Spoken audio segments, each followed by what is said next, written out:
This is LSAT Prep Test 142, Section 3, Passage 1. This is a humanities passage about perfume as an underappreciated art form. It's a pretty low difficulty passage. The author's opinion is straightforward from the first paragraph, and they never waver on it. Now, this is a straight advocacy piece. The author believes perfume making is a legitimate art equal to painting, music, any of it, and that the world hasn't caught up to that fact. And every paragraph here serves that one idea.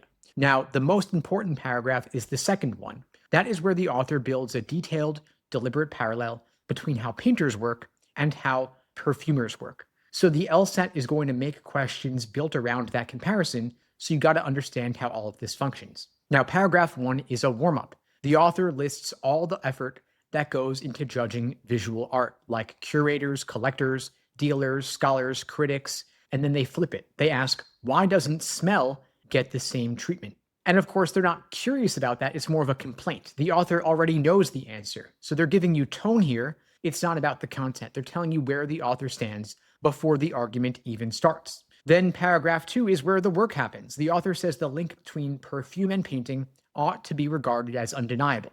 Ought to be means other people don't see it yet.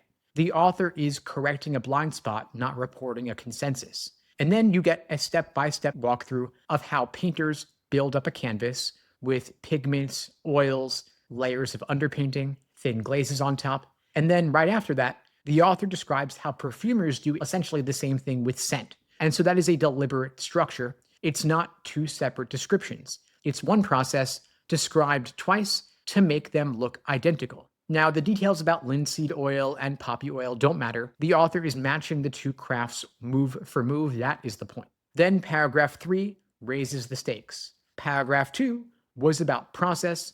Paragraph 3 is about impact. Talented perfumers, and the author calls them noses, produce combinations that hit you emotionally, like sweet, bitter, melancholy, happy. But then the author goes bigger. A perfumer can create an imaginary world no less powerful or intimate than what a composer or a painter creates.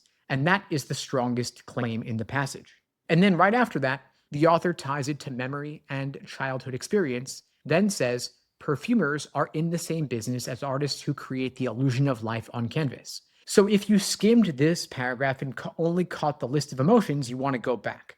The bottom of paragraph 3 is where the author stops comparing and starts equating. And that is more important than anything in paragraph 2.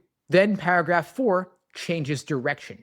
Now the author explains why perfume does not get the recognition it deserves. Large corporations control production. They substitute cheap synthetic compounds for quality ingredients, and they don't tell customers. And so fine perfume gets swallowed up by cosmetics marketing.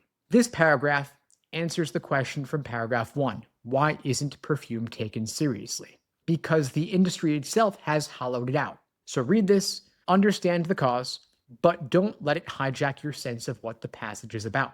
This is one paragraph out of 4. It is a supporting explanation, not the main event. Now, the key move here is the parallel structure in paragraph 2, painting process, then perfume process, described in matching terms. That is the fuel of the entire argument. Now, every question about purpose or structure will trace back to it. Now, the author thinks perfume is real art, full stop. The trap is treating the corporate criticism in paragraph 4 as the main point, but it's not. It's the explanation for a problem. The main point is that perfume deserves artistic respect. A student who walks away thinking this passage is primarily an attack on corporations will pick the wrong answer for any main point question. The corporate angle is the why it matters. The core argument is the art comparison. Now, I want to share here one more thing you want to watch for. The author draws from multiple art forms like painting, music, and composition. So don't narrow the comparison down to just painting. The passage says perfumers belong alongside composers and painters. If an answer choice limits the claim to one art form when the author meant several, that is a distortion. Now, before you hit the questions, you want to check yourself on these 3 things. First, why does the author describe the physical process of oil painting in so much detail? Second, what is the difference between what paragraph 2 proves and what paragraph 3 proves? And finally, who does the author blame for perfume's low status? And is it the public or is it the industry?